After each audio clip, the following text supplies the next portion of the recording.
Alhamdulillahirabbil alamin wassalatu wassalamu ala asrofil anbiya'i wal mursalin wa ala alihi wa sahbihi ajmain amma ba'du.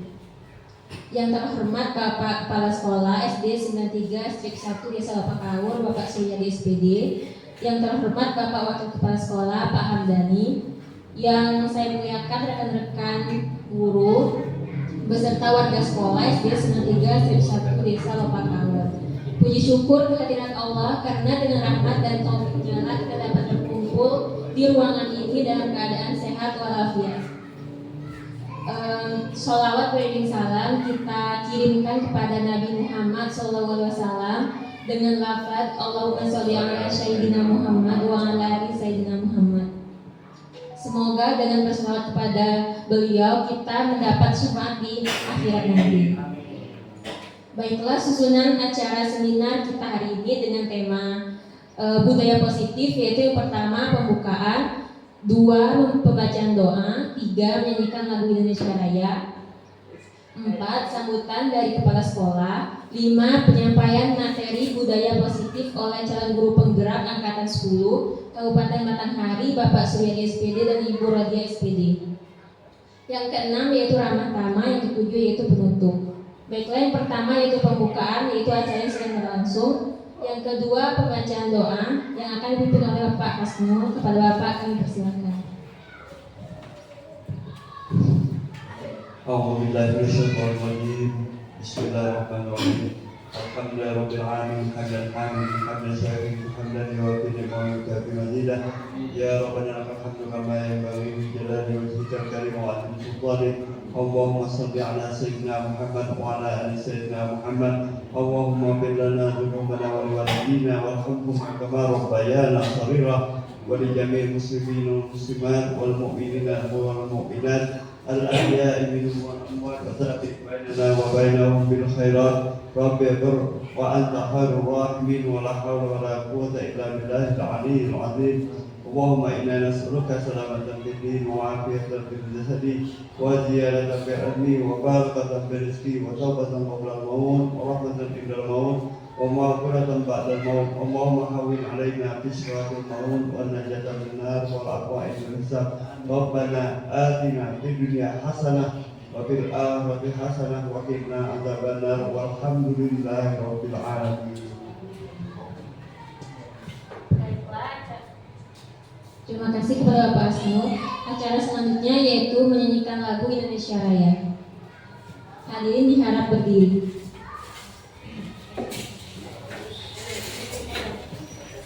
Kepada Ibu Yusmaniar kami persilakan.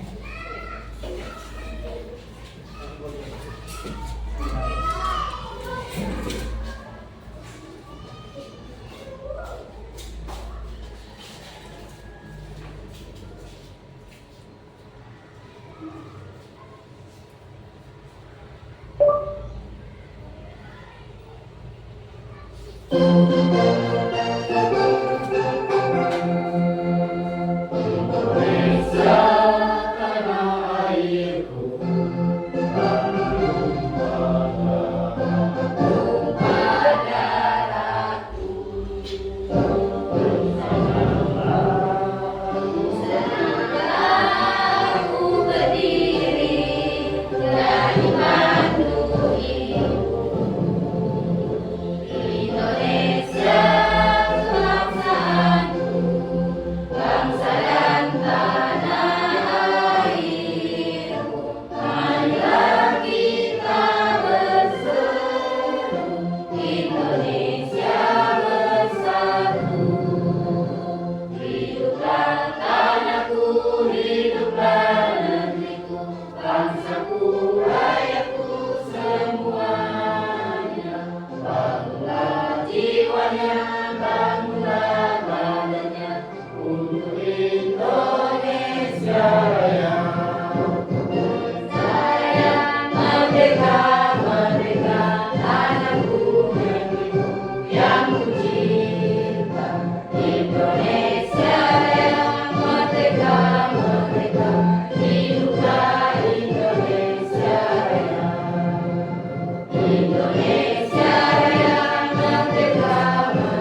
Terima kasih kepada Ibu Yusmaniar. Hadirin diharapkan duduk.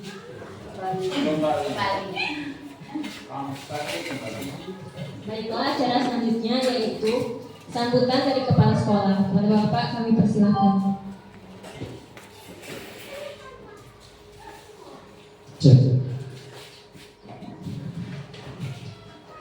Assalamualaikum warahmatullahi wabarakatuh.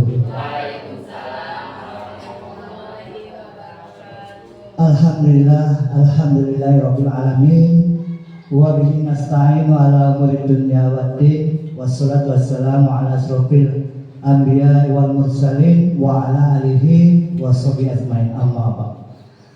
Yang saya hormati Bapak Ibu guru SD 93 Lopaur.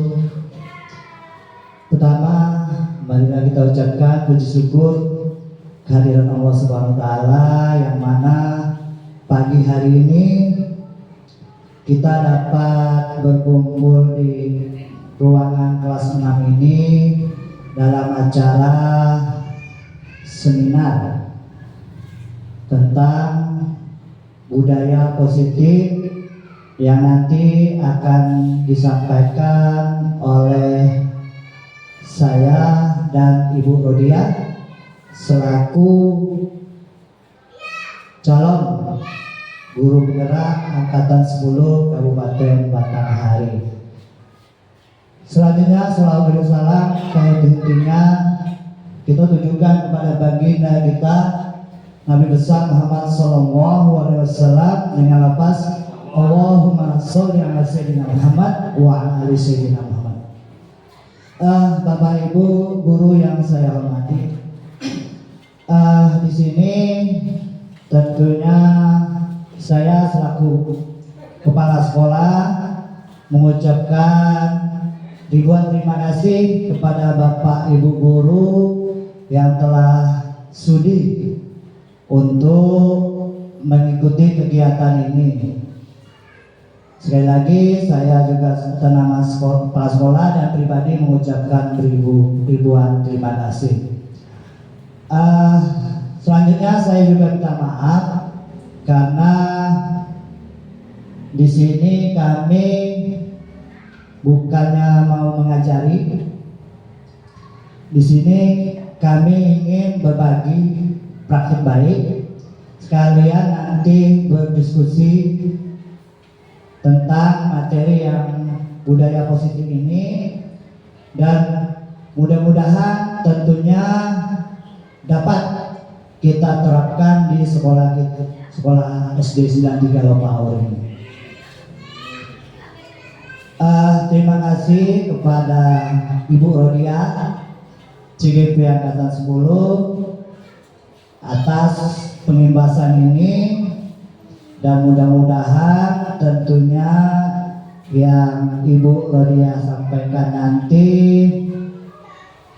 dapat menambah wawasan kita semua di sini, dapat menambah ilmu pengetahuan kita lagi, supaya tentunya sebagai guru atau sebagai pendidik kita kedepannya bisa lebih baik lagi.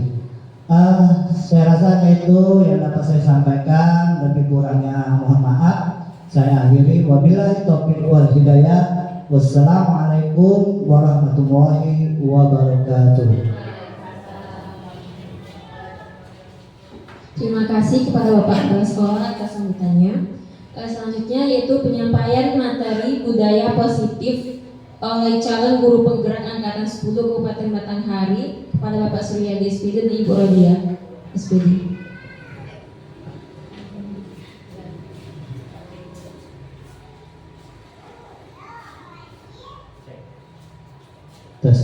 Terima kasih kepada Ibu Lucy. Sebelumnya saya bantu dulu, boleh Bapak Ibu? Ya, satu saja Bapak Ibu. Apa ya bantu? Air beriak tanda tak dalam. Cakep lalu. Nah, ulangi ya. Air beriak tanda tak dalam. seperti berlian. Izinkan saya mengucapkan salam kepada Bapak Ibu guru sekalian. Assalamualaikum warahmatullahi wabarakatuh.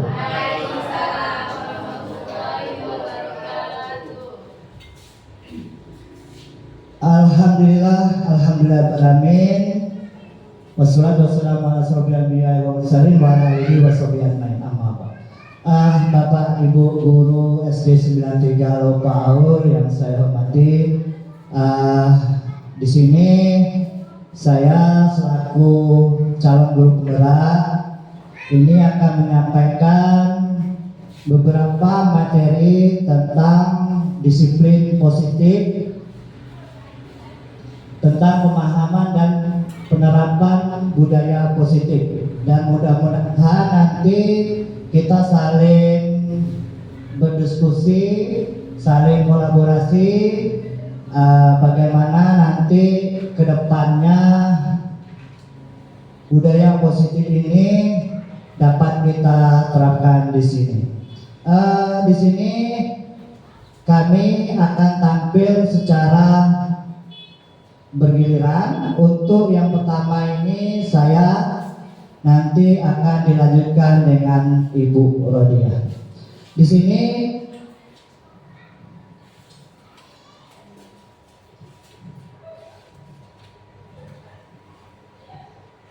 ini ya Bapak Ibu foto profilnya kalau yang belum kenal.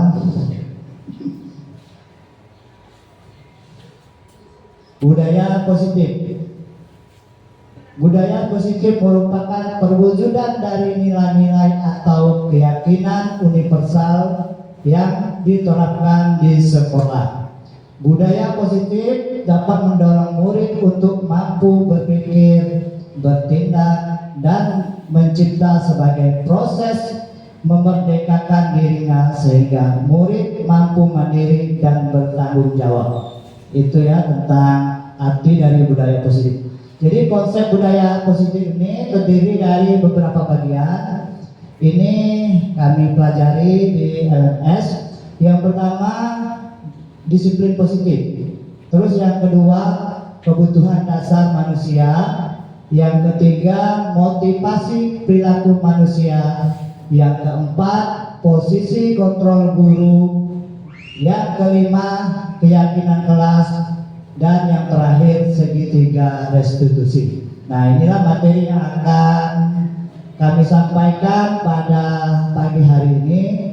Karena kami berdua, jadi nanti kami akan berbagi tugas.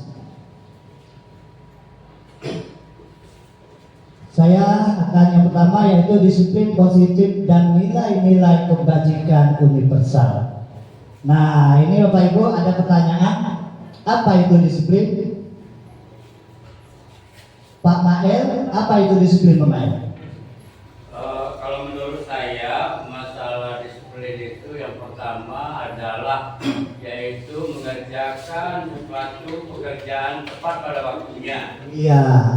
Itu yang pertama. Mengerjakan sesuatu tepat waktunya. Tepat pada waktunya. Disiplin. Kalau Ibu Meli apa? Disiplin. Mengerjakan suatu pekerjaan dengan tepat waktu dan tanggung jawab. Mengerjakan pekerjaan dengan tepat waktu dan tanggung jawab. Ya, terima kasih untuk Pak Mael dan Ibu Meli. Jadi itu semuanya benar. Jadi kalau disiplin ini biasanya kita teringat kita harus mentaati peraturan seperti itu, harus disiplin. Berarti kalau tidak disiplin nanti ada sanksi, ya kan Bapak Ibu? Biasanya seperti itu. Nah, disiplin ini berasal dari kata disiplina. Nah, ini bahasa Yunani, ya Bapak Ibu.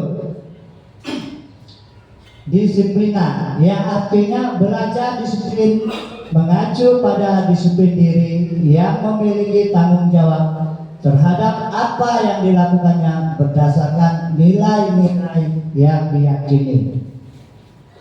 Nilai-nilai yang diyakini ini adalah nilai-nilai kebajikan yang kita yakini ya Bapak Ibu. Jadi disiplin positif ini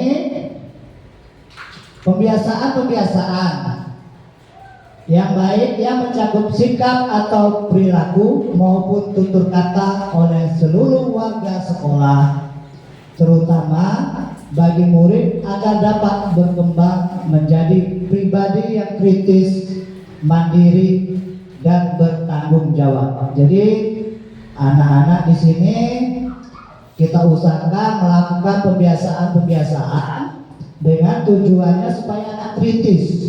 Berarti anak yang kritis ini biasanya Bapak Ibu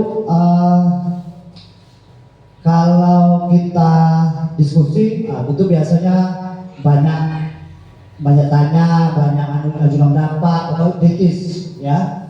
Terus mandiri. Jadi kalau mandiri ini biasanya anak-anak ini kita tuntut untuk bisa melakukan sesuatu. Misalnya kita kasih tugas, anak itu bisa menyelesaikannya sendiri. Terus bertanggung jawab. Nah, bertanggung jawab seperti kita kasih tugas, misalnya kumpulkan tepat waktu, tanggal berapa, hari apa. Jadi anak ini nanti akan mengumpulkan tugasnya dengan tepat waktu. Selanjutnya, disiplin positif ini merupakan salah satu cara penerapan disiplin yang bertujuan untuk menumbuhkan kesadaran serta memberdayakan peserta didik tanpa imbalan, penghargaan atau reward, ancaman atau hukuman. Nah, disiplin positif ini berarti anak diusahakan untuk sadar.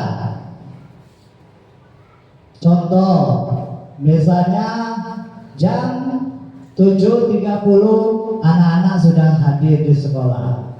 Jadi kalau anak-anak sudah tepat waktu sebelum jam 7.30 anak sudah hadir di sekolah, berarti anak itu sudah sadar akan penerapan disiplin.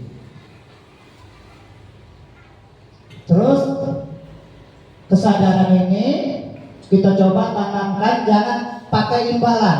Tahu Bapak Ibu imbalan? Hadiah. Jadi misalnya nanti anak-anak kalian datang tepat waktu, nanti ibu kasih hadiah. Ataupun yang datang tepat waktu bapak atau ibu bagi nilai tinggi. Jadi usahakan jangan sampai pakai imbalan atau penghargaan, ya. Terus ancaman. Ini sering, ini kalau kita guru sering nih. Siapa yang datang terlambat, awas. Bapak suruh putih sampah atau nyuci WC atau lari keliling lapangan. Nah, ini tidak boleh ya Bapak Ibu. Jadi kita coba lakukan dengan disiplin positif supaya anak itu sadar dengan sendirinya. Kita nasihati ya. Terus hukuman seperti yang tadi itu kita coba secara pelan-pelan kita hilangkan. Jangan lagi ada yang namanya hukuman. Ya. Paham Ibu? Kita lanjut. Nah, ini kita sebagai pendidik ini bertujuan adalah menciptakan peserta didik yang memiliki disiplin diri sehingga mereka berperilaku mengacu kepada nilai-nilai kebajikan universal dan memiliki motivasi dalam diri menuju perubahan perilaku ke arah yang lebih baik. Jadi nilai-nilai kebajikan universal ini Bapak Ibu itu terdapat atau bisa kita lihat atau kita bisa ketahui di profil pelajar Pancasila. Di situ lengkap, ya. Terus, jadi anak termotivasi dengan sendirinya untuk membiasakan diri berdisiplin. Itu tujuannya ya. Jadi bagaimana usaha Bapak Ibu menyadarkan anak-anak yang bermasalah, jadi tentunya bermasalah yang kenapa ya, ataupun yang tidak, usahakan mereka memiliki motivasi dengan sendirinya untuk selalu melakukan disiplin. Nah, ini ada beberapa contoh Bapak Ibu di depan. Apa nilai kebajikan atau keyakinan yang ingin diangkat dari peraturan berikut? Yang pertama, menggunakan helm saat mengendarai motor. Nah, nilai apa yang akan nilai kebajikan apa yang kita inginkan, Bapak Ibu? Keselamatan. Kita pintar, Bapak Ibu. Ya, terus yang kedua, membuang sampah pada tempatnya. Nilai kebersihan. Terus yang ketiga, dilarang menggunakan kata-kata kasar. Sopan santun. Sekarang kita lihat ya. Benar nggak jawabannya? Yang pertama tadi menggunakan helm saat mengendarai motor, keselamatan, betul. Yang kedua, membuang sampah pada tempatnya, kebersihan tadi ya. Dilarang menggunakan kata-kata kasar, bersikap positif ataupun hormat. Nah, jawaban Bapak Ibu betul semuanya. Jadi ini nilai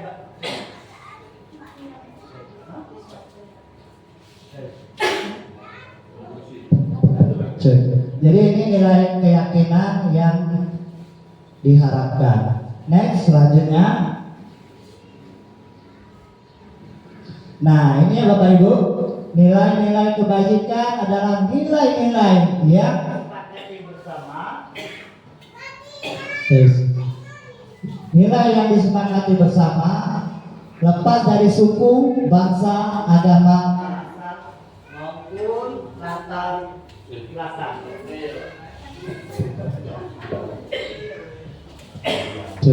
Jadi nilai ini terdapat di profil pelajar Pancasila.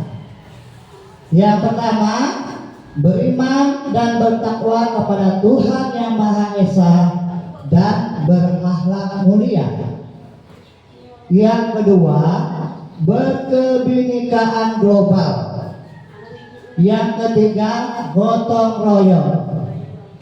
Yang keempat, mandiri. Yang kelima, kreatif. Yang keenam, bernalar kritis. Ini adalah profil pelajar Pancasila. Apa kan Bapak Ibu sudah bahas? Profil pelajar Pancasila apa? Hah? Ada 6.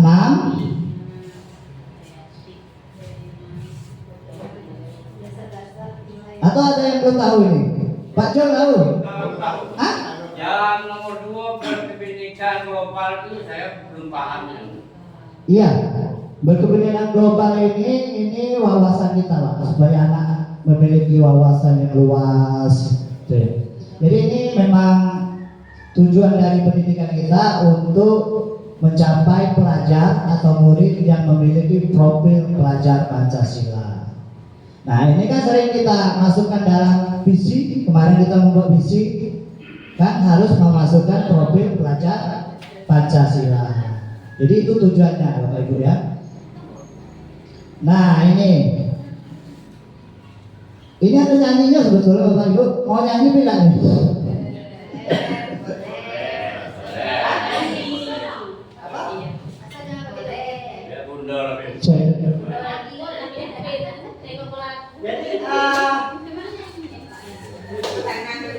Jadi ambil tepuk tangan juga Bapak Ibu. Belajar Pancasila, beriman dan bertakwa pada Tuhan Yang Esa dan berakhlak mulia, berkebinekaan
anak kita ajak bernyanyi seperti ini, itu kan ada musiknya sambil anak pulang sebelum senam biasanya Bapak Ibu. Kalau di SD saya yang lama seperti itu. Jadi secara tanpa sadar anak tuh hafal, ya kita hafal dulu anak. Belum melakukan itu kita hafal dulu anak. Jadi anak apa itu anak kalau bisa Ingat tadi. ya, lima dan aku apa yang pertama. Nah, jadi kalau sambil bernyanyi tadi, secara tanpa sadar anak hafal. Nah, tapi kalau kita suruh anak suruh hafal, satu, beriman kalau kita Tuhan. Ya. Terus berkebijakan global. Jadi itu susah mengingatnya kadang-kadang. Kalau sambil bernyanyi, anak-anak tentu lebih mudah atau lebih cepat. Itu ya Bapak Ibu. Besok semester baru kita coba. Nah, ini apa ini? Ini ada kasus. Kalau saya bilang kasus.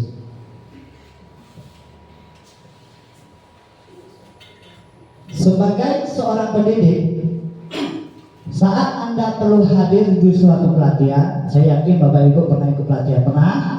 Nah, motivasi apakah yang mendasari tindakan Bapak Ibu? Yang pertama, apakah hadir karena tidak ingin ditegur oleh pihak panitia atau pengawas dan mendapat surat teguran? Nah, ini menghindari ketidaknyamanan atau hukuman, ya Bapak Ibu. Apakah yang kedua?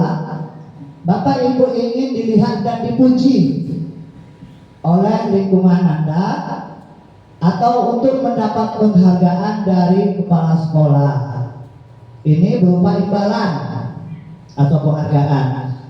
Yang ketiga, Bapak Ibu ingin menjadi pengajar sepanjang hayat, menjadi orang yang berusaha dan bertanggung jawab, serta menghargai diri Anda sendiri sebagai teladan bagi murid-murid, guru-guru, serta lingkungan.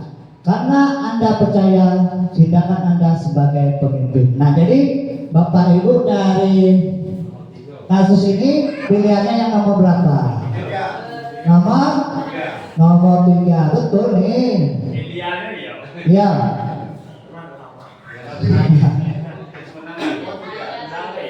Iya.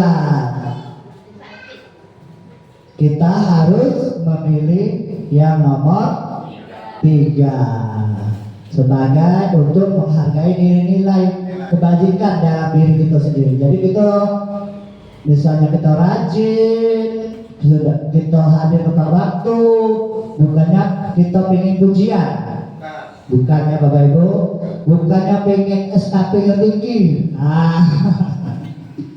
Terus bukannya untuk menghindari hukuman. Nah, itu tidak boleh.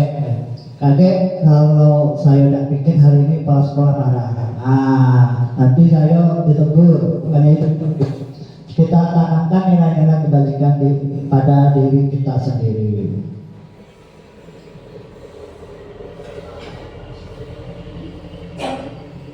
Nah, ini selanjutnya, bila di sekolahan tidak ada aturan yang memberikan surat teguran bagi karyawan yang sering datang terlambat, atau tidak ada atasan yang memberikan Anda penghargaan menjadi karyawan terbaik karena sering tepat waktu, apakah Bapak Ibu akan tetap datang tepat waktu untuk mengajar murid?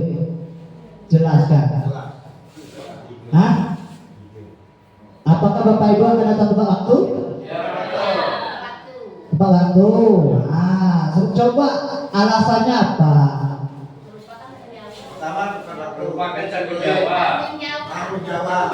Yang pertama tanggung jawab, terus kesadaran tadi, terus hati nurani. Ya, salah satu tuh Pak. Tepuk tangan dulu. Jadi mudah-mudahan memang betul dari hati nih Bapak ya, Bapak Ibu. Jadi Pak Jul sudah menerapkan nilai-nilai kebajikan tadi. Disiplin positif. Nah, itu yang kita coba ya. Jangan Bapak Ibu nanti jawaban di sini lain dengan yang di apa namanya yang dipraktekkan. Ya.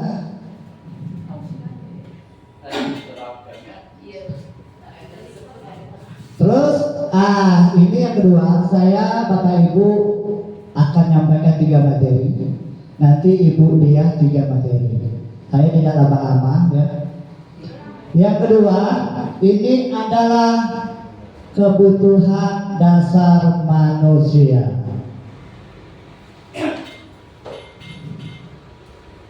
Jadi kebutuhan dasar manusia ini merupakan sesuatu yang kita lakukan untuk mendapatkan apa yang kita inginkan.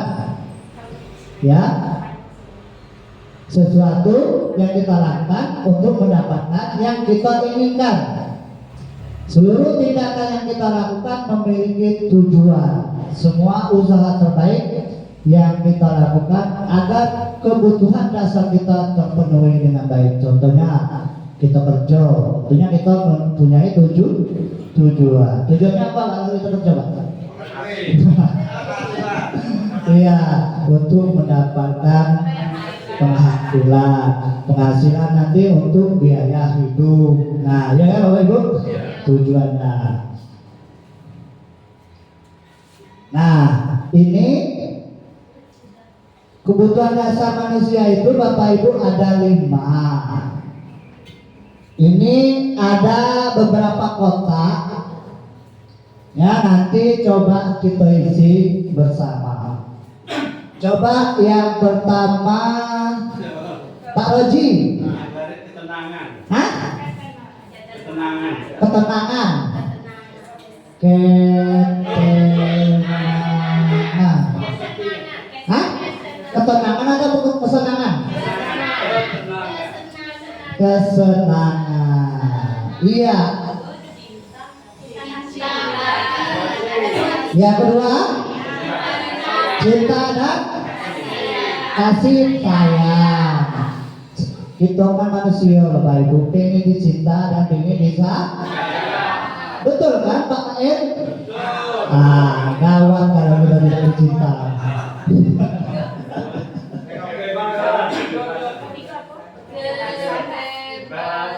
Yang ketiga apa? Kebebasan. Iya, betul. Yang keempat? Hah? Penguasaan. Hebat Pak Usnul. Lalu yang terakhir apa? Ujungnya P.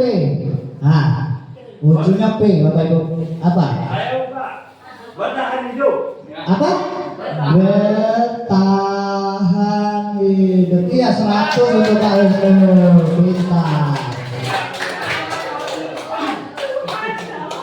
Jadi karena Pak Usnul sudah menjawab benar, tetapi kita baru belajar tak boleh ngasih reward. Saya tak jadi mau ngasih apa tadi pena. Ya, nanti SKP-nya dinaikkan ini. Ya, kita lanjut.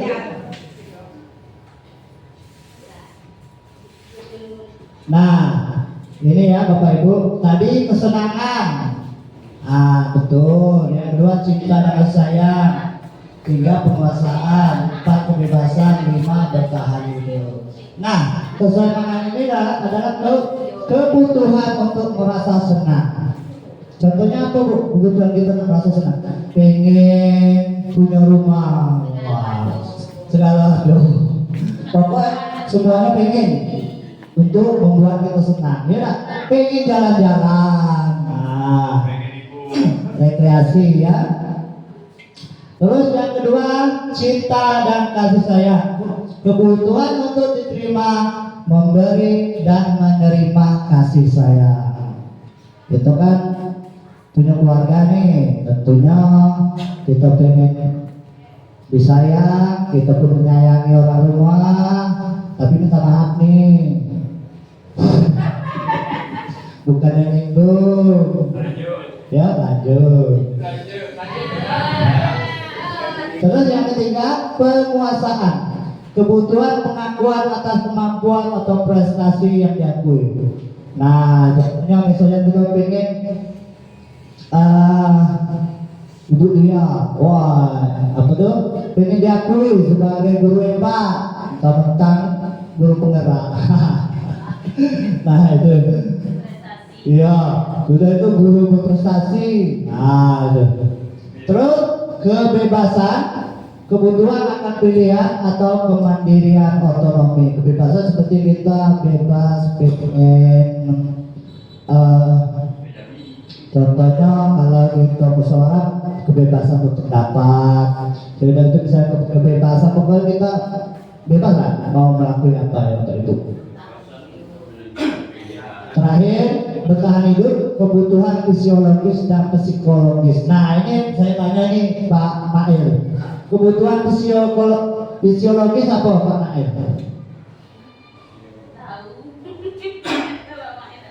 Bertahan hidup, fisiologis apa? Maksudnya apa kebutuhan? Ayo, ya, yang dimaksud yang kebutuhan fisiologis apa saja? Kebutuhan tentang kesehatan. Kesehatan, ya, terus Kenyamanan. kenyamanan. Nah kalau kenyamanan itu biasanya tinggal di mana? Tempat tinggal. Tempat di kebutuhan tempat tinggal. Nah, psikologis apa Jul? Kebutuhan psikologis apa? Fisik.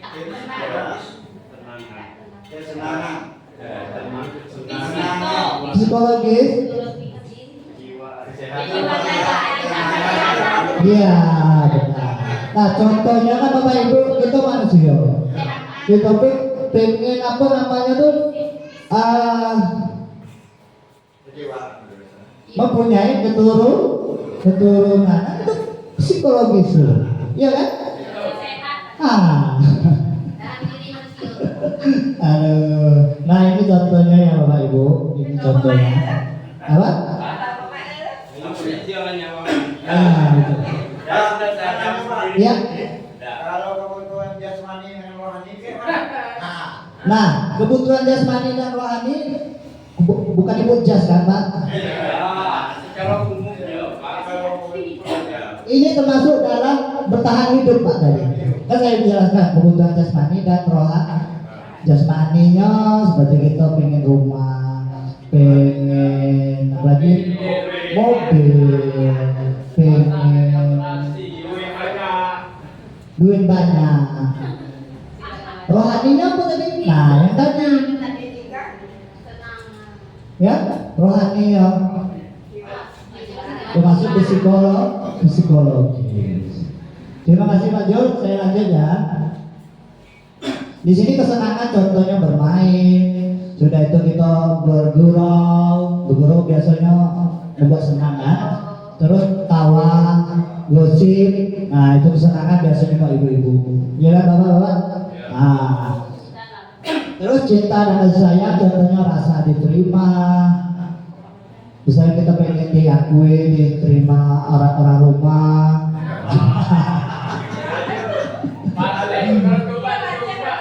Terus dipedulikan, misalnya kayak kalau udah dipedulikan ngambek gitu, ya.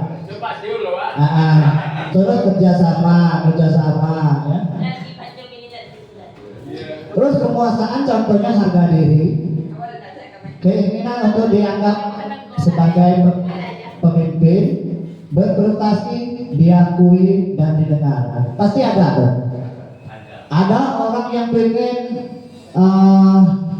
dianggap apa pokoknya pengen pamer lah misalnya menjabat. Pasti ada tuh. Karena mereka ingin diakui, ya. Misalnya nih bini Pak Kades, bini Pak Kades, itu kan karena pengen diakui tadi. Nah, karena di sini ada bini Pak Kades. Jangan marah ya, Bu. Tapi mungkin balas Pak. Ada di sekolah. Bini kepala sekolah, siapa ini? Miss, kata saya tadi yang di sini Bapak. Anu kalau Pak, kalau Ada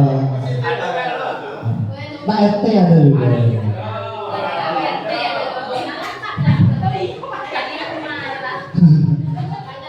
Terus kebebasan ini, kebebasan kita dalam melakukan pemilihan atau memilih, kebebasan kita mencoba hal-hal yang baru, terus mampu mengendalikan arah dan dirinya. Kita pengen bebas tanpa ada yang menghalangi. Tapi bebasnya di sini kan mudah-mudahan yang positif, jangan bebas yang negatif kawan.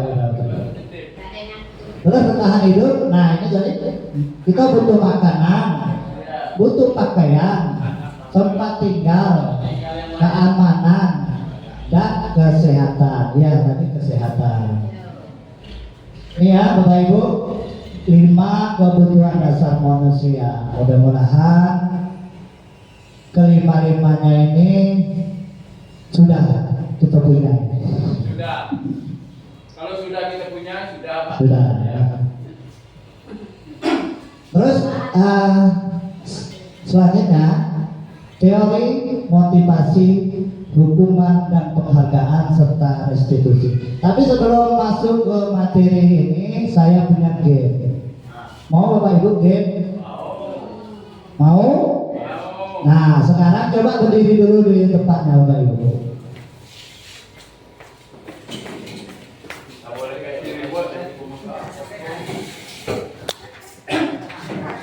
Ini saya kasih contoh, ya. Contohnya Bapak Ibu, namanya permainan ini satu pegang. Apa Bapak Ibu? Satu pegang. Ikuti kata saya nanti. Ikuti kata saya, bukan kata Bapak Ibu. Nah, satu pegang. Misalnya contoh nih. Satu pegang kepala. Tangannya ke atas dulu satu, yang tangan kanan boleh atau tangan kiri. Satu pegang kepala. Satu pegang kuping apa telinga nih? Telinga. Satu pegang hidung. Satu pegang mulut. Satu pegang mata. Kepala. Kalau tidak ada kata pegang satu, tidak usah dilakukan. Paham nggak? Pak Jul paham? Pak Mael paham? Pak Husnul paham? Coba kita mulai. Jadi nanti yang salah suruh duduk. Suruh duduk, jangan kita hukum, suruh duduk saja. Kalau boleh dihukum. Coba tangannya di atas semuanya. Siap? Kita mulai. Satu pegang kepala, satu pegang mulut, hidung. Ada yang salah? Ada? Coba. Ya. Hah? Saya salah.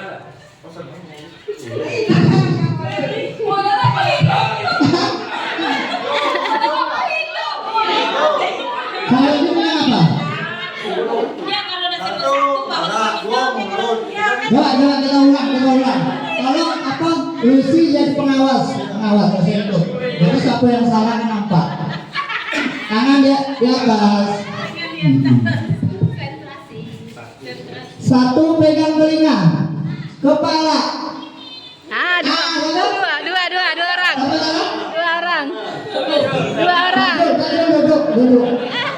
Yang lain tidak berdiri. Kita ulang lagi. Tangan ke atas. Pak Mael duduk Pak. Loh, siapa itu? Bapak salah. Pak Mael salah tidak? Salah. Hah? Salah. Di sini ada. Ayo jujur, kita kan belajar jujur. Dah. Betul. Terus kita lanjut. Tangan di atas. Siap ya? Oke, salam. Konsentrasi. Satu pegang hidung, satu pegang telinga, kepala. Salah. Pak Mael duduk. Lanjut Bapak Ibu. Oke. Satu tangan di atas, siap. Satu pegang mulut, Satu pegang telinga, hidung, Pak Medan. Pamedan.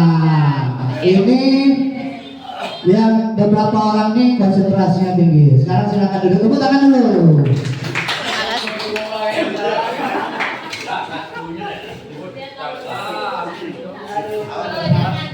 Itu hanya hiburan Bapak Ibu supaya kita konsentrasi lagi ya. Biar jangan ngantuk karena kopinya alhamdulillah sudah habis. Kita lanjut ya Bapak Ibu. Yang ini motivasi, hukuman dan penghargaan serta restitusi. Nah, ini pengertian motivasi ya Bapak Ibu. Motivasi adalah dorongan yang muncul dalam diri seseorang untuk melakukan atau berpikir dengan tujuan tertentu, baik sadar ataupun tidak sadar. Ini ya. Jadi dorongan untuk melakukan sesuatu dengan tujuan yang kadang-kadang sadar, kadang-kadang tidak sadar. Itu motivasi ya. Karena motivasi ini pasti kita sebagai manusia pasti kita punya motivasi. Betul nggak Bapak Ibu? Kalau Bu Meli apa motivasinya Bu Meli? Bu? Bu Yus? Enggak, oh iya, Bu Yus, motivasinya apa? Motivasi hidup lah, pengen apa? Pengen kaya. Pengen hidup senang. Terus? Sebab bersyukur. Nah, Bu Yus pengen hidup senang, terus berkecukupan. Usahanya apa? Tidak bisa mewujudkan itu. Giat dan berusaha. Nah, itu motivasi ya. Pasti kita pengen mencapai sesuatu, ada juga usaha kita. Kalau kita pengen saja tanpa usaha, namanya kita menghayal. Ya, tidak akan terwujud. Motivasi perilaku manusia ini didasarkan atas 3. Yang pertama, unsur ekstrinsik. 1, untuk menghindari ketidaknyamanan atau hukuman.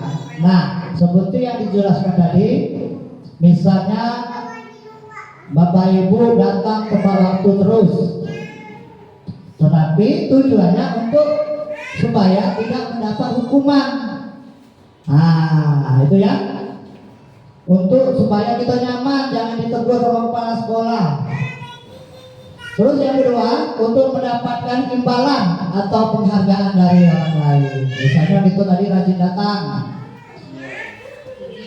Ya, datang ke sekolah, sudah itu nilainya tertinggi.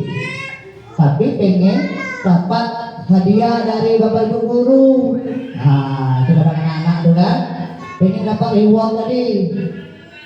Makanya anak itu rajin. Terus yang dari unsur di dalam diri kita, intrinsik, ini adalah untuk menjadi orang yang mereka inginkan dan menghargai diri sendiri dengan nilai-nilai yang mereka percaya. Jadi antara 1, 2, dan 3, pilih yang mana Bapak Ibu?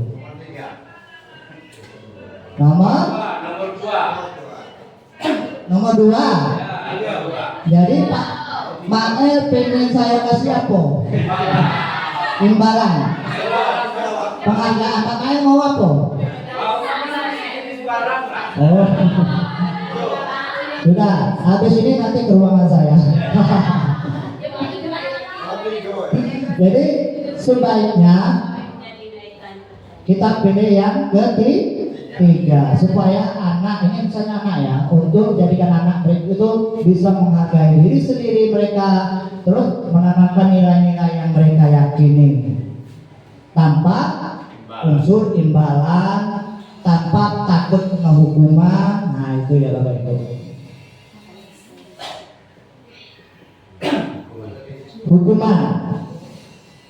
Hukuman ini kan tidak kita rencanakan, ya Bapak Ibu. Tidak terencana, tiba-tiba murid tidak tahu apa yang akan terjadi atau tidak dilibatkan, bersifat satu arah. Ini berupa bisa hukuman fisik ataupun psikis. Nah, jadi saya yakin dan percaya Bapak Ibu pasti pernah melakukan hukuman terhadap anak. Ya kan? Kalau Pak Handang pernah melakukan hukuman Pak Handang? Hukumannya seperti apa Pak Handang? Potong rambut macam-macam apa? Nah. Rambut panjang cuma dipotong rambut. Rambut potong. Telingonya panjang, telingonya Oh. potong. Maksudnya ini yang tidak terencana. Iya. Maksudnya Kasih tiba-tiba. Ayo, kadang tuh mendadak gitu, langsung emosi gitu. langsung marah. Ah, bener. Panjang. Ya, kita dengarkan dulu Pak Handang. Ya, coba Pak Handang. Saya kami ini kan besok dengan Pak Rozi ini sudah mencetak. Tahu-tahu besok anak nampak kelas 1 nyolek tinggi. Hukum. Hukumannya? Hukumannya misalnya suruh ambil sampah 10. Oh iya iya. Sampah 10. Terima kasih Pak Handang. Itu tadi berupa hukuman. Nah, kalau hukuman Pak Handang tadi termasuk agak belum parahnya, masih kita belum parah. Kadang itu kan Bapak Ibu ada hukuman ini membuat anak takut, down. Saya pernah dulu zaman SD, saya SD ya tahun berapa ya? Lahir tahun 82. Kita tahun 6 tahun ke depan ke 7 tahun. Itu kalau di sekolah misalnya kita ribut itu disuruh ke depan. Ada pendidik. Itu Pak sekolah nih. Pak sekolah memegang ispa panjang. Ya, kalau zaman dulu ya Pak. Belepok sampai patah ada ispa baru. Nah, itu hukuman. Nah, hukuman seperti itu pasti akan kita ingat. Ya kan Bapak Ibu? Iya. Pasti anak-anak itu ingat. Kalau kita terlalu keras tadi itu, woi itu jahatnya, awas lah. Nah, kadang-kadang itu anak penendam jadi anak itu. Jadi itu usahakan Bapak Ibu mulai dari sekarang kita mengurangi yang namanya hukuman. Alangkah lebih baiknya nanti kita lakukan restitusi. Restitusi ini ada 3, nanti dijelaskan sama rekan saya yang satu lagi. Itu dia. Nah, itu penyelesaian masalahnya ya. Terus yang kedua konsekuensi. Ya, konsekuensi ini terencana atau telah disepakati sesuai peraturan. Murid tetap dibuat tidak nyaman jika guru selalu memonitor murid. Nah, ini konsekuensi ini biasanya sudah disepakati antara guru dan murid. Contohnya misalnya siapa yang tidak buat PR apa? Suruh tegak. Otomatis kan anak yang tidak buat PR karena memang sudah konsekuensinya seperti itu, mau tidak mau anak harus tegak di depan. Sebetulnya anak tegak di depan ini kan tidak nyaman, betul kan Bapak Ibu? Nah, tuh. Terus yang ketiga restitusi.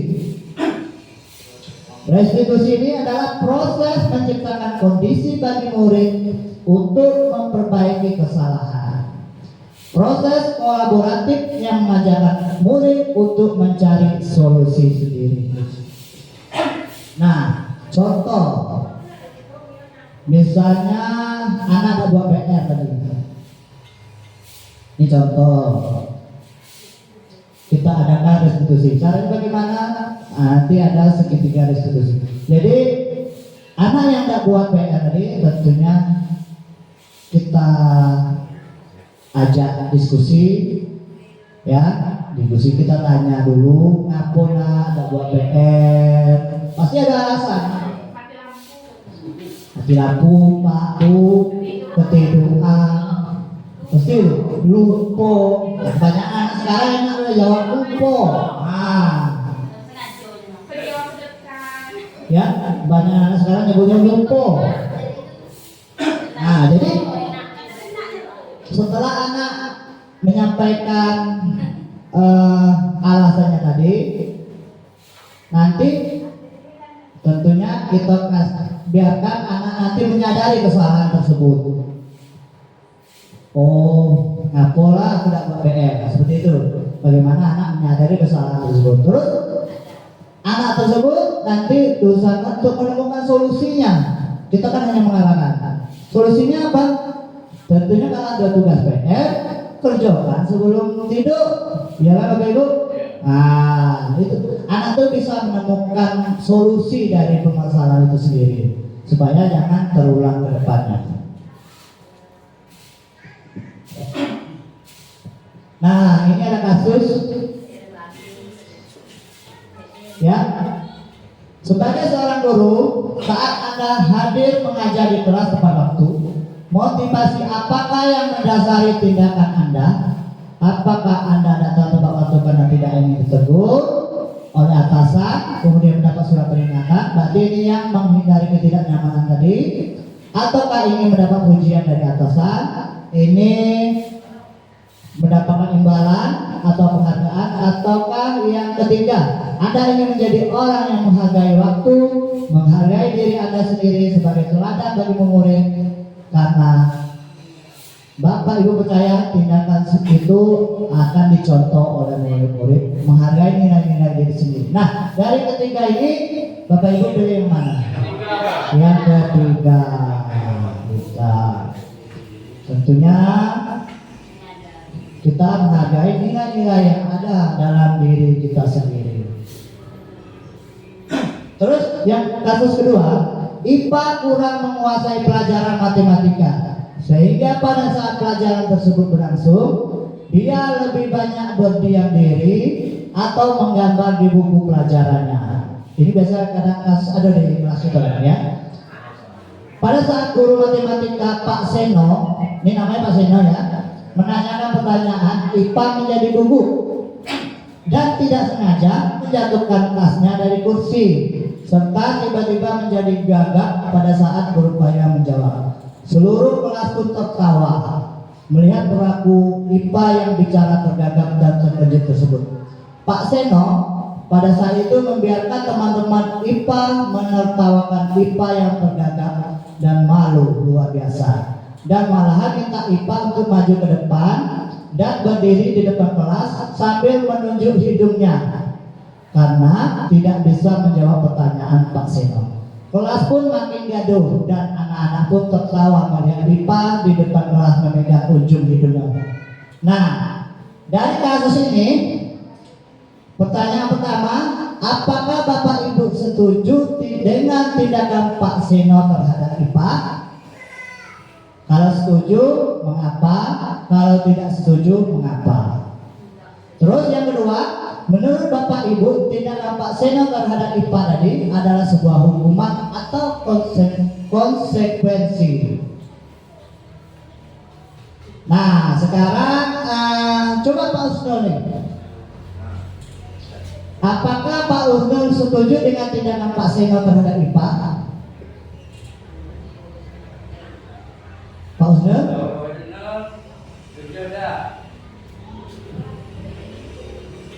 Boleh dibaca lagi? Kalau saya tidak setuju kalau untuk lapor Pak Seno, karena kan merupakan hukuman juga timbulnya. Sehingga anak itu jadi gagap, jadi mentalnya kurang, betul tuh. Iya, betul. Tidak setuju karena yang dilakukan Pak Seno itu berupa hukuman tadi sudah dibilang bisa menyebabkan psikis anak malu lah karena ditertawakan sama teman-temannya ya. Jadi mudah-mudahan kalau kita menemukan kasus seperti ini di sekolah, kita bisa menyelesaikannya ya Bapak Ibu.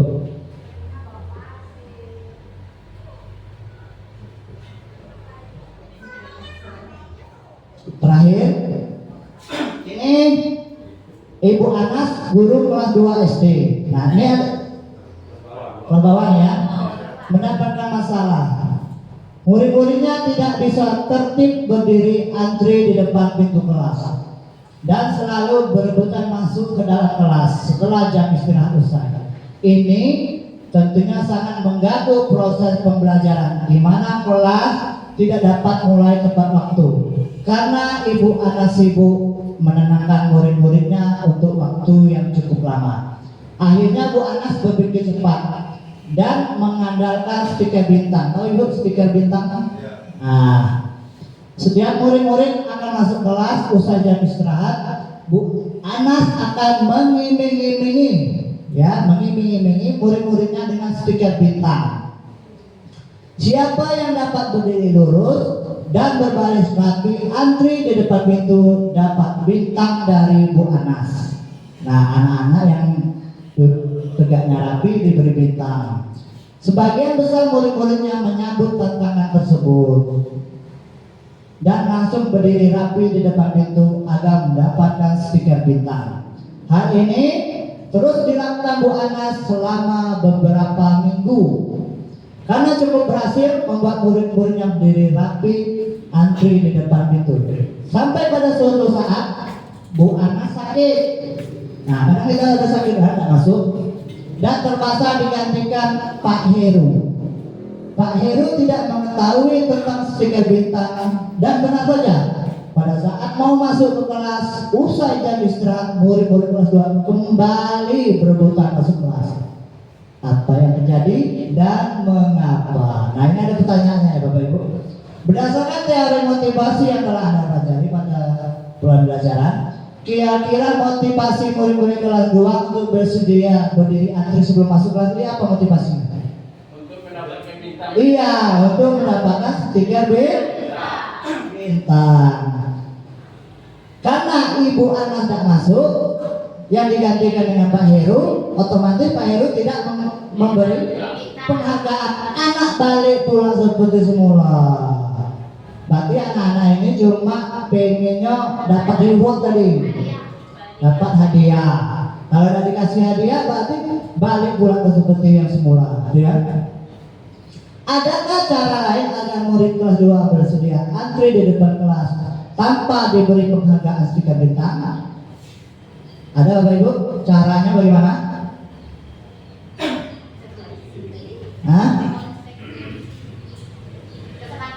Iya, pintar Ibu. Dengan membuat kesepakatan kelas, nanti disampaikan oleh Bu Dia. Jadi kesepakatan kelas itu dibuat bersama-sama antara murid dan guru. Jadi di situ dicoba masuk tepat waktu.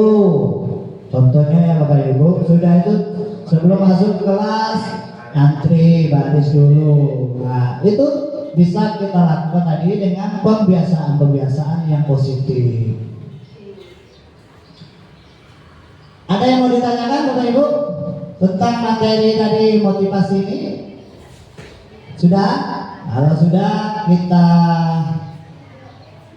terakhir refleksi dari pembelajaran yang saya sampaikan tadi. Jadi yang pertama tadi tentang disiplin positif.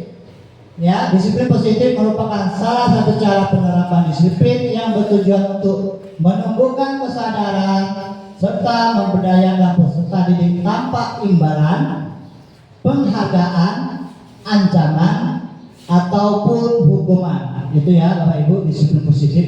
Terus kebutuhan dasar manusia tadi sudah saya jelaskan ada 5. Pertama kesenangan, kedua cinta dan kasih sayang, yang ketiga penguasaan, keempat kebebasan, kelima bertahan hidup. Terus motivasi adalah dorongan yang muncul dalam diri seseorang untuk melakukan atau berpikir dengan tujuan tertentu baik sadar ataupun tidak sadar. Jadi motivasi tadi ada yang pengen menghindari ketidaknyamanan atau hukuman, ada yang pengen imbalan atau penghargaan, terus ingin menjadi orang yang mereka inginkan, menghargai diri sendiri dengan nilai-nilai yang mereka yakini. Nah, demikianlah Bapak Ibu penyampaian dari materi saya ini. Tentunya di sini sekali lagi saya bukan menggurui atau lebih sok pintar, tetapi kita berbagi pengalaman saja. Mudah-mudahan apa yang saya sampaikan ini jika bisa diterima Bapak Ibu guru, bisa kita terapkan sama-sama di sekolah. Akhir kata saya akhiri, wabillahi taufiq wal hidayah. Wassalamualaikum warahmatullahi wabarakatuh.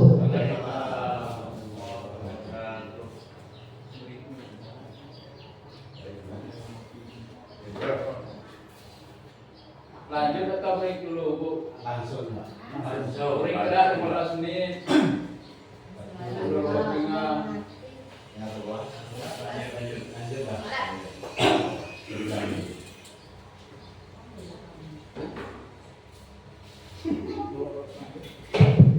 Terima kasih atas materi yang telah disampaikan oleh Bapak Suryadi. Semoga kita bisa menerapkan apa yang telah beliau sampaikan.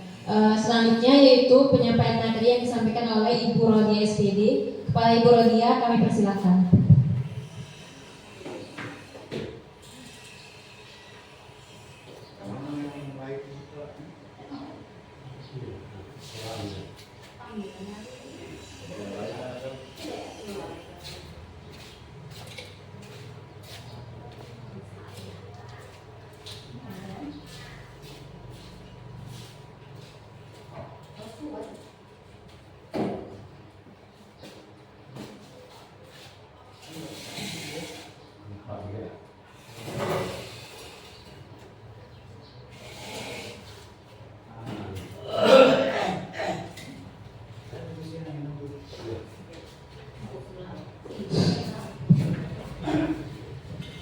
Terima kasih saya ucapkan kepada pembawa acara. Bismillahirrahmanirrahim. Assalamualaikum warahmatullahi wabarakatuh. Yang saya hormati Bapak Ibu Majelis Guru SD 93 1 Aur yang masih setia bersemangat mengikuti kegiatan seminar kami dengan tema budaya positif.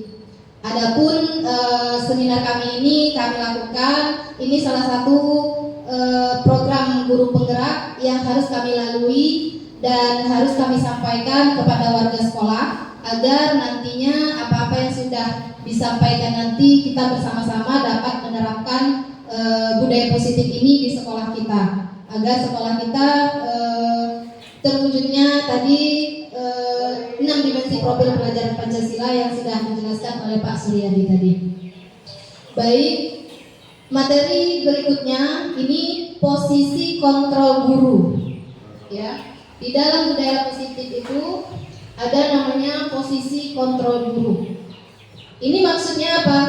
Ini maksudnya berbagai pendekatan, berbagai cara yang kita gunakan sebagai seorang guru dalam mengelola perilaku dan disiplin di sekolah kita maupun di kelas. Berarti teknik-teknik kita, teori-teori kita dalam pendekatan kepada siswa yang bermasalah. Posisi kontrol guru di dalam budaya positif ini yaitu ada 5. Yang pertama, menghukum, kemudian membuat merasa bersalah, kemudian sebagai teman, kemudian sebagai pemantau, dan sebagai manajer. Sebagai penghukum, ini biasanya nada suara seorang guru itu tinggi. Bahasa tubuhnya itu matanya melotot, jari menunjuk-nunjuk atau menghardik. Ini biasanya kita lakukan kalau kita lagi marah, kesal, dan timbullah emosi. Kemudian cara yang kita gunakan yaitu menghukum. Contohnya ini, terlambat lagi, pasti terlambat lagi, selalu datang terlambat. Kapan bisa datang tepat waktu? Nah, itu salah satu bunyi contohnya. Tanyakan kepada diri Anda, bagaimana perasaan murid bila guru berbicara seperti itu pada saat muridnya datang terlambat? Iya, murid tentunya kemungkinan murid marah dan mendendam. Dia di depan kita takut, menunduk, tapi di dalam hati murid tersebut akan menyimpan dendam. Dan bisa jadi dia lebih agresif lagi dari itu. Nah, kemudian bisa jadi sesudah kembali duduk, murid tersebut mencoret-coret bukunya atau meja tulisnya atau merobek-robek bukunya yang tidak nampak di kita. Itu artinya dia melawan dari belakang. Nah, hal ini sangat berakibat psikis murid tersebut terganggu. Kemudian posisi kontrol guru sebagai pembuat merasa bersalah. Ini saya yakin kita juga pernah mengalami hal seperti ini, melakukan hal seperti ini dengan suara memelas, halus, sedih, bahasa tubuh merapat pada anak, lesu. Ini disebabkan oleh apa kira-kira?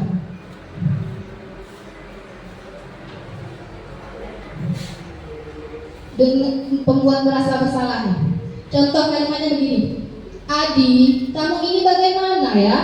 Kamu sudah berjanji dengan ibu tidak akan terlambat lagi. Kamu kenapa ya senang sekali mengecewakan ibu? Ibu benar-benar kecewa sekali. Artinya kita tuh sudah bosan mengingatkan anak, namun dia terus-terusan melakukan kesalahan tersebut. Maka kita terkadang karena tidak mau emosi kita keluar, cara ini pernah kita lakukan. Ya kan? Percuma ibu ngajari kamu capek-capek ibu. Nah, capek-capek ibu ngajari kamu nak, kamu udah juga ngerti-ngerti, kamu udah kasihan dengan ibu.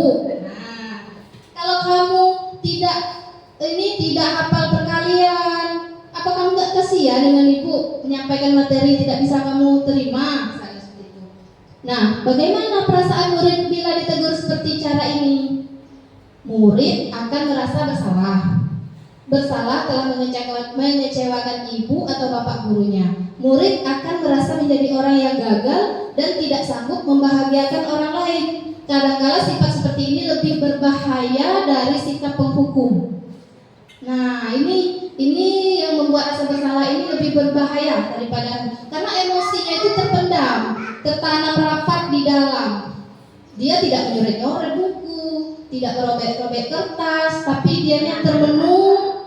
Nah, ini bagi anak yang perasa biasanya ya. Tidak seperti murid dengan guru penghukum tadi, di mana murid bisa menumpahkan amarahnya walaupun dengan cara negatif. Murid tertekan seperti ini, tiba-tiba bisa meletus amarahnya dan bisa menyakiti dirinya sendiri atau orang lain karena tadi memendam tadi. Kemudian kontrol guru sebagai teman. Ini contohnya ciri-cirinya nada suara ramah, akrab, bercanda, bahasa tubuhnya merapat pada murid, kadang sambil peluk kan, kadang anak TK, anak PAUD kan, mata dan senyum jenaka. Contohnya seperti ini. Adi, ayolah, bagaimana sih kamu? Kemarin kamu sudah janji ke bapak bukan? Kenapa terlambat lagi? Sambil ketawa. Ya sudah, tidak apa-apa. Duduk dulu sana. Nanti Pak Guru bantu kamu ini. Sambil tersenyum. Bagaimana perasaan murid dengan sikap seperti ini?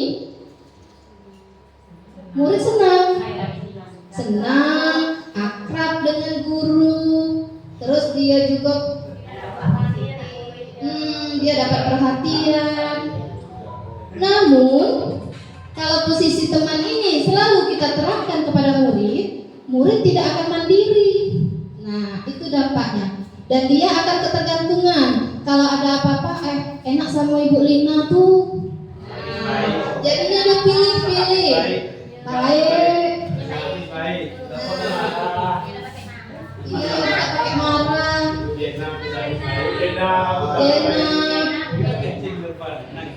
Jadi posisi teman ini juga ada dampak negatifnya bagi murid ya.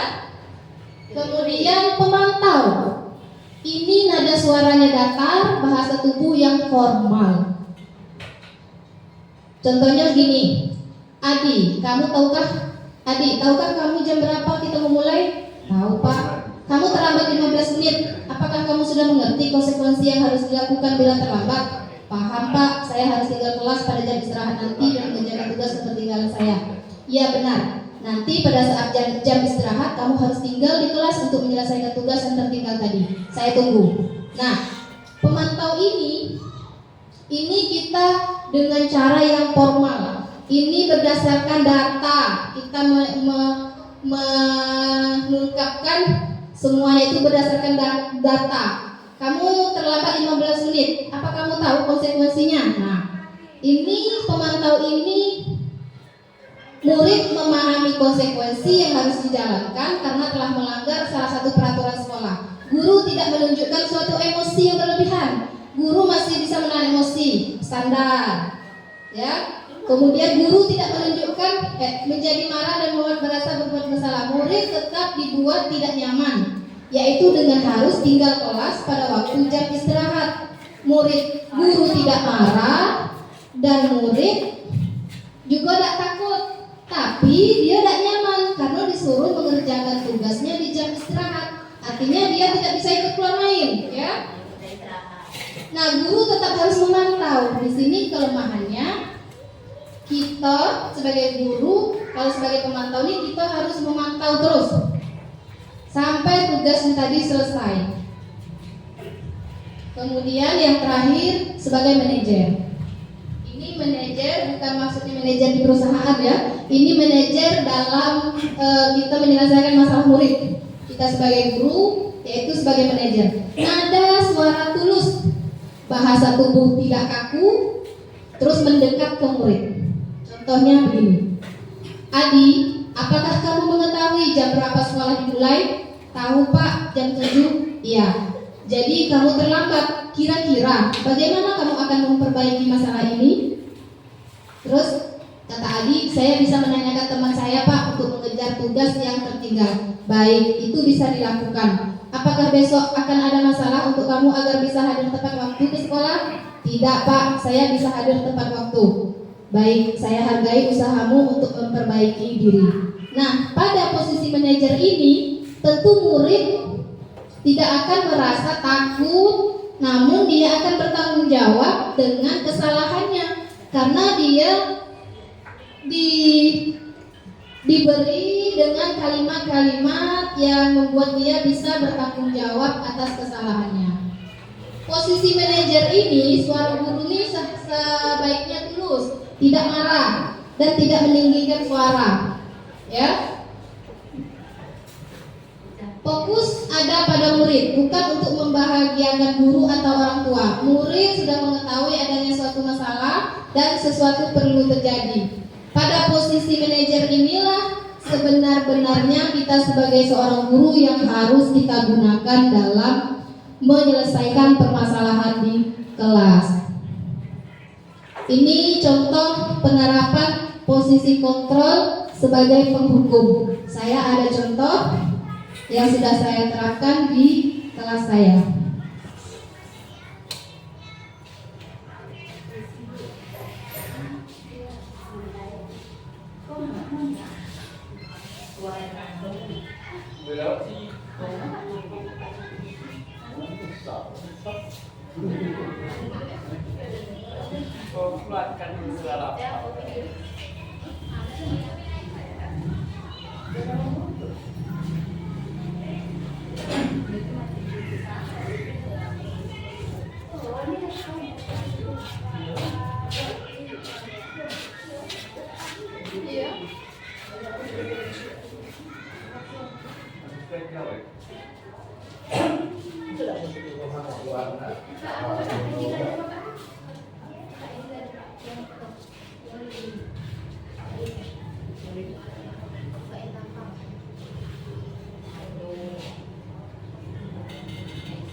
Sebentar Bapak Ibu ya.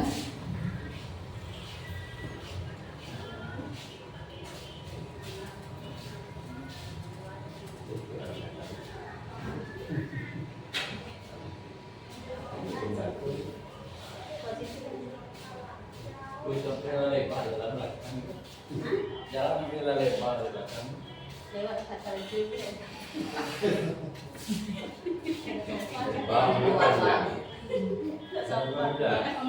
Ada lebar itu panjang.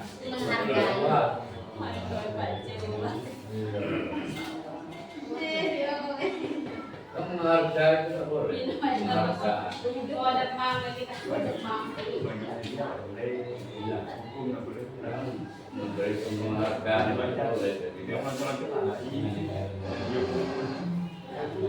itu dalam kelas kalah.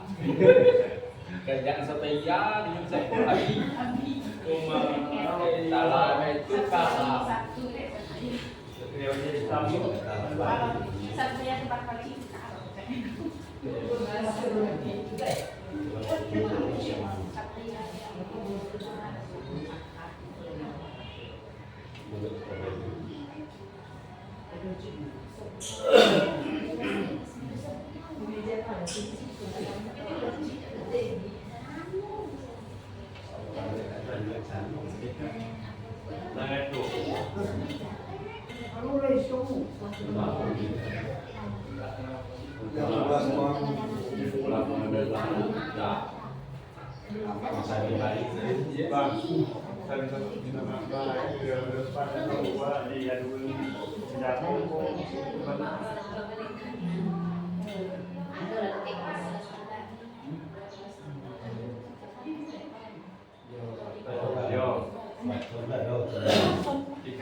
Iqbal kalau aku masih kurang, kalau Fatul itu Fatul masih kehilangan jelasnya.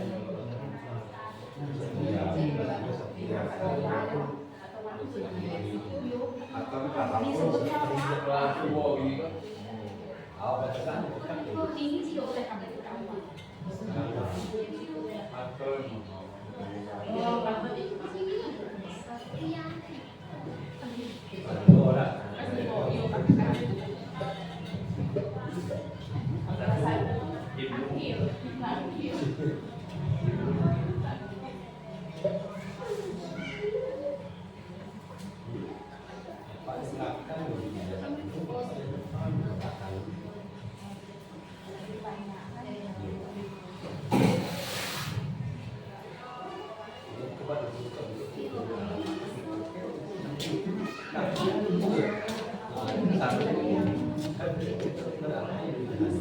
Sebagai pemantau, ya, dengan ciri-cirinya tadi, dengan nada yang formal, kemudian menunjukkan konsekuensi, menyebutkan konsekuensi ketika di dalam melakukan kesalahan. Kemudian contoh berikutnya sebagai manajer.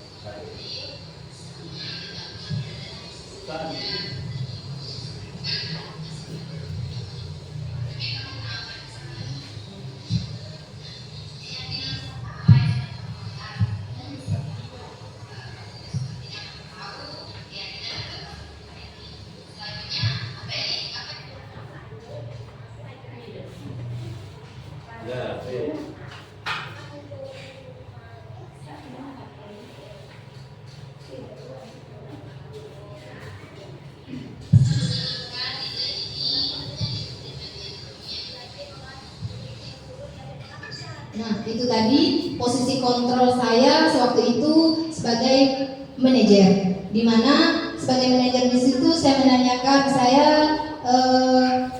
memberikan penguatan dulu kepada siswa yang bermasalah, kemudian saya tanyakan keyakinan kepada anak tersebut, keyakinan kelas apa yang sudah dilanggarnya, kemudian saya bantu untuk mencari solusinya.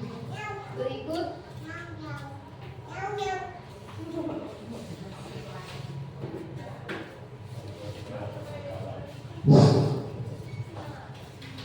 Di sini ada pertanyaan, kalau kalimatnya seperti ini,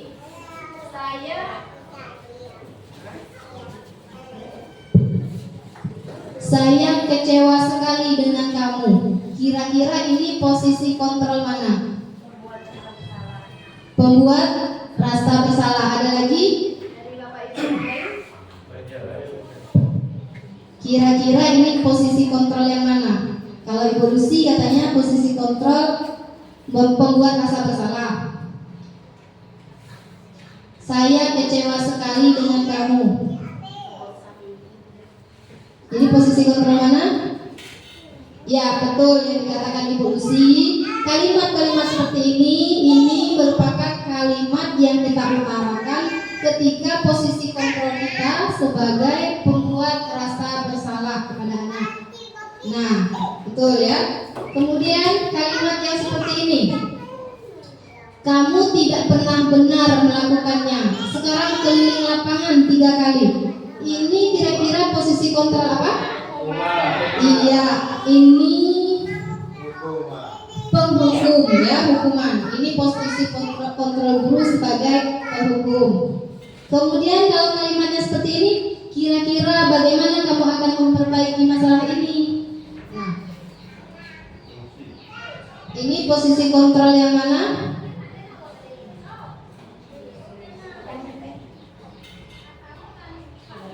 Kira-kira bagaimana kamu akan memperbaiki masalah ini? Ya, apa Bu Eli? Manajer, bagus ya. Ini adalah posisi kontrol guru sebagai manajer, yaitu mencari solusi dalam menyelesaikan masalah bersama murid. Kalau kalimat seperti ini, ayolah lakukan demi Bapak Ibu. Ini sebagai posisi kontrol sebagai teman. Ya, betul ya, sebagai teman. Yang terakhir, kamu terlambat 15 menit. Apakah kamu sudah mengerti konsekuensi yang dilakukan bila terlambat? Ini adalah posisi kontrol. Iya, betul. Sebagai pemantau. Sepertinya Bapak Ibu sudah lemas. Masih semangat? Semangat Bapak Ibu. Untuk mengembalikan semangatnya, saya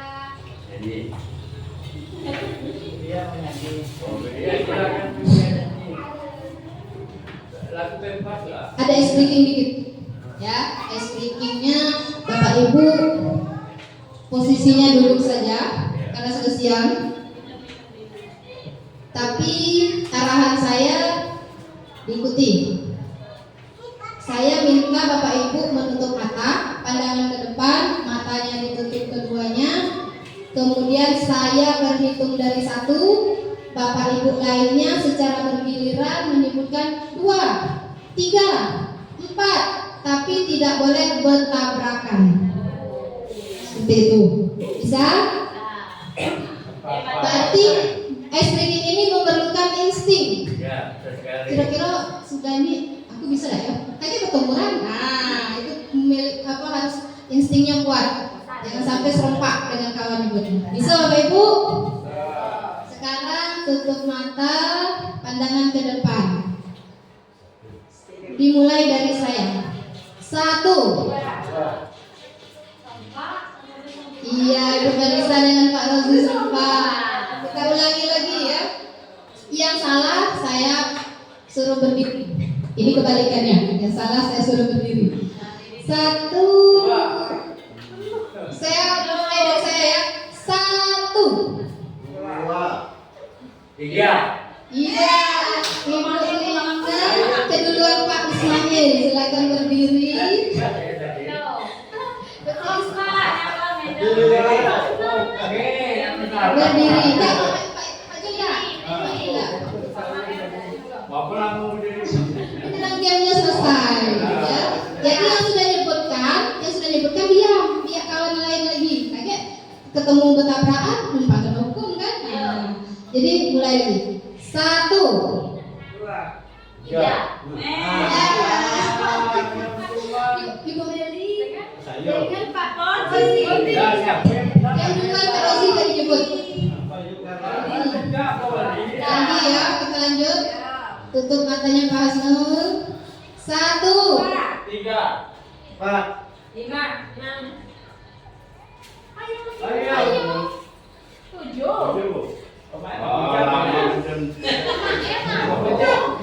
Nanti kita curi. 1, 2, 3, 4, 5, 6, 7. Ada 7 orang, berarti angkanya harus sampai 7.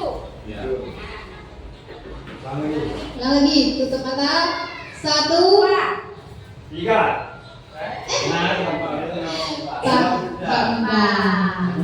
lagi ya, sampai 3 sendirian. 1, 2, 3, 4.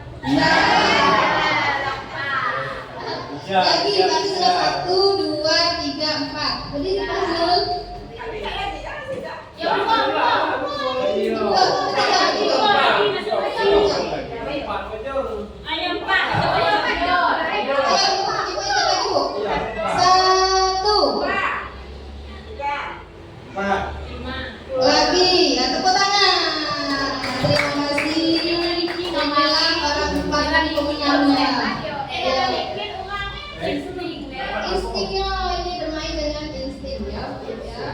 Terima kasih.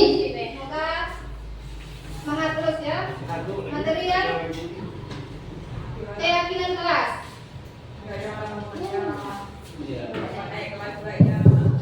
Keyakinan kelas ini adalah kesepakatan kelas yang diyakini bersama guru dan murid dengan harapan dapat meningkatkan kedisiplinan murid. Jadi keyakinan kelas ini kita buat bersama-sama dengan murid untuk mewujudkan kelas yang nyaman, aman, kemudian disiplin tentunya.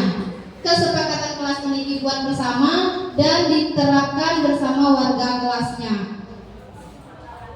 Contoh pembuatan disiplin positif, contoh pembuatan keyakinan kelas yang sudah saya buat di kelas.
Nah, jadi di dalam pembuatan keyakinan kelas itu kita tanyakan dulu, siswa tuh pengennya kelas yang seperti apa? Tentu anak-anaknya pengen kelasnya bersih, nyaman, tertib.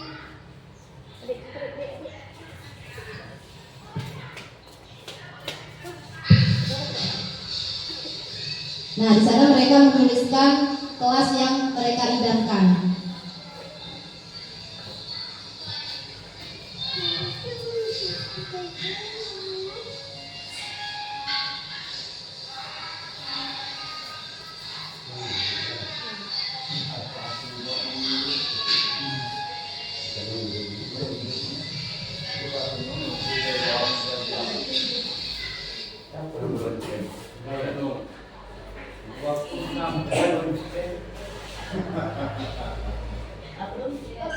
Speaker ini, Pak.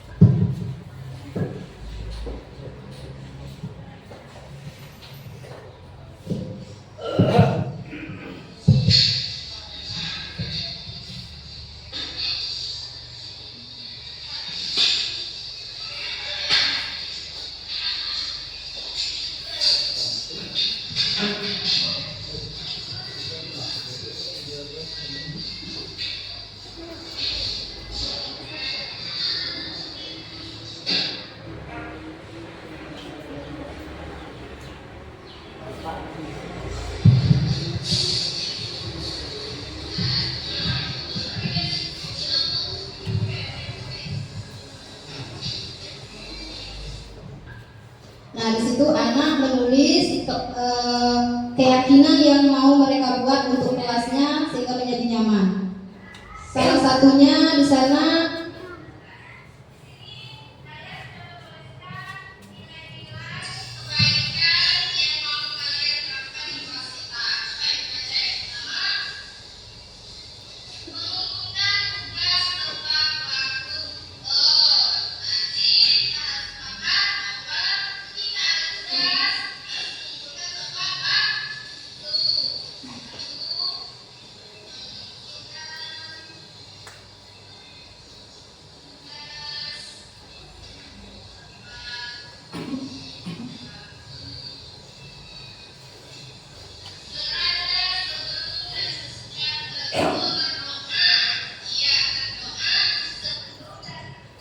Nah, saya bacakan saja biar persingkat waktu. Ada 5 keyakinan kelas yang sudah kami buat di kelas, yaitu tadi mengumpulkan tugas tepat waktu, kemudian berdoa sesudah dan sebelum belajar, kemudian bertanya ketika ada yang tidak dimengerti, kemudian menjaga kebersihan kelas, dan yang terakhir tertib di dalam belajar. Nah, seperti inilah langkah-langkah dalam pembuatan keyakinan kelas. Ya, semoga Bapak Ibu dapat menerapkan membuat keyakinan kelas ini pada kelasnya masing-masing. Terakhir materi kita yaitu segitiga restitusi.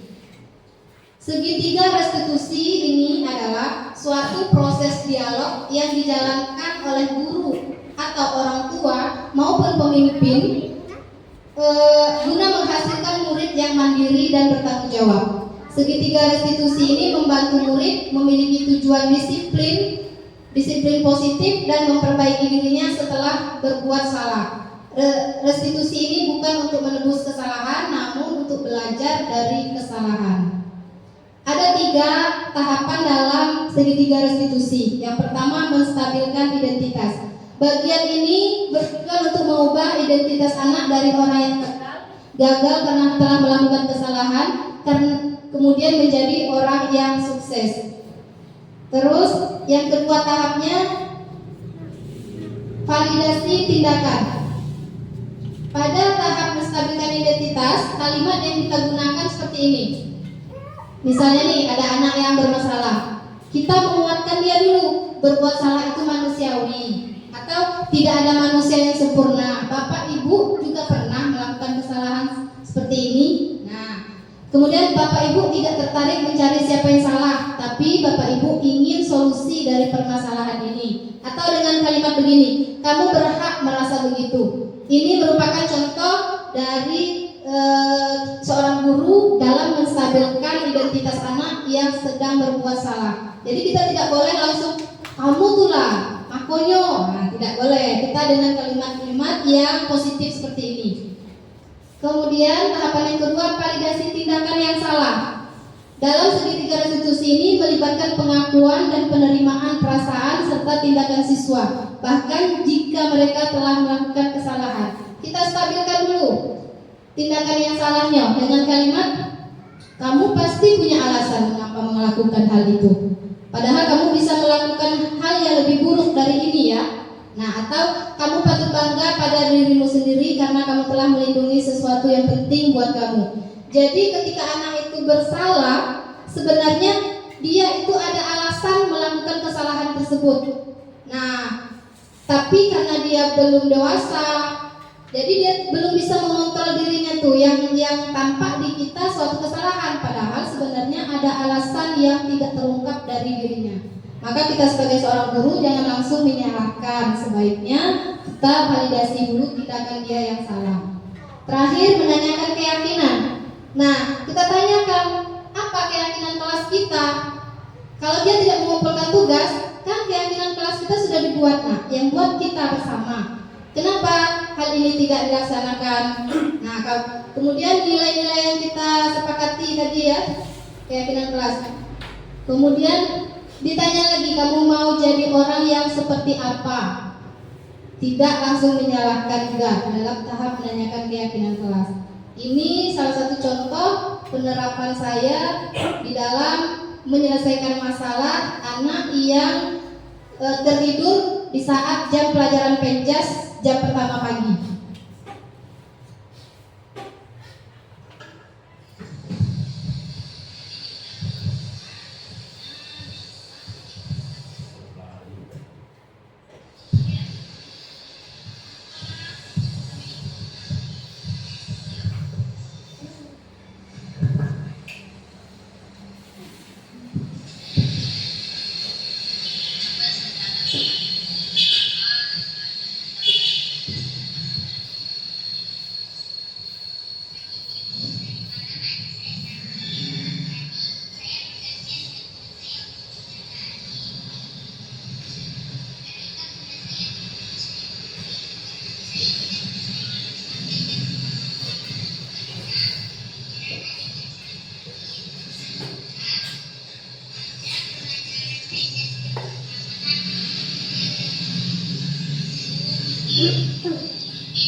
Gimana? Pulang sekolah. Ini aku itu.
Itu tadi merupakan contoh ya dari penerapan segitiga restitusi yang sudah saya laksanakan. Yang pertama tadi dengan cara menstabilkan identitasnya dulu, kemudian kita validasi tindakan yang salah, dan kita menanyakan keyakinan kelas yang sudah suatu keyakinan yang sudah disepakati sebelumnya. Sampai di sini Bapak Ibu ada yang ditanyakan? Alhamdulillah ya, kalau tidak ada artinya sudah paham semua ya. Itu salah satu contoh. Saya yakin Bapak Ibu semuanya bisa lebih bagus lagi dalam penerapannya, lebih sempurna lagi tahapan-tahapannya di dalam menerapkan segitiga restitusi, kemudian menjadi posisi kontrol, kemudian dalam membuat keyakinan kelas. Sekarang kita simpulkan kegiatan seminar budaya positif kita hari ini. Materi dari saya yaitu yang pertama 5 posisi kontrol guru. Nah, tadi ada berapa? Ada 5. Yang pertama sebagai penghukum, pembuat rasa bersalah, kemudian sebagai teman, sebagai pemantau, dan sebagai manajer. Yang bagian mana yang seharusnya kita sebagai guru lakukan? Iya, betul sekali ya. Seharusnya sebaiknya kita memulai untuk menerapkan posisi kontrol kita ini sebagai manajer. Kemudian keyakinan kelas tadi apa? Yaitu pernyataan-pernyataan universal yang memiliki nilai-nilai kebajikan yang kita buat bersama murid dan kita terapkan bersama murid juga di dalam kelas. Kita yang membuatnya, kita juga yang menerapkannya. Yang terakhir, segitiga restitusi, suatu proses dialog yang dijalankan oleh guru atau orang tua maupun pimpinan agar dapat menghasilkan murid yang mandiri dan bertanggung jawab di dalam menyelesaikan masalahnya. Ada 3 tahapan tadi. Yang pertama menstabilkan identitas, kemudian validasi tindakan, kemudian menanyakan keyakinan. Baik Bapak Ibu,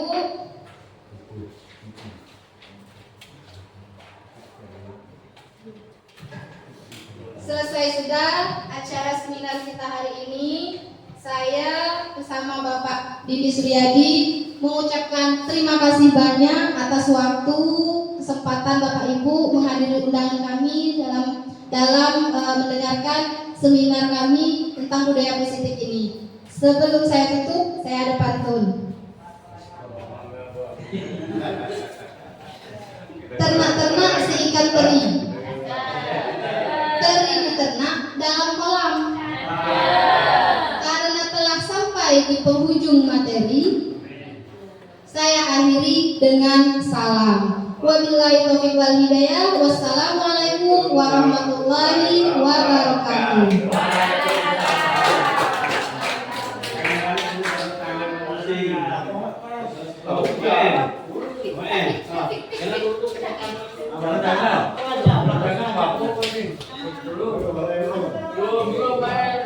Baik, terima kasih Budia atas seperti yang disampaikan, sangat bermanfaat dan informatif. Semoga kita bisa mengaplikasikannya di lapangan.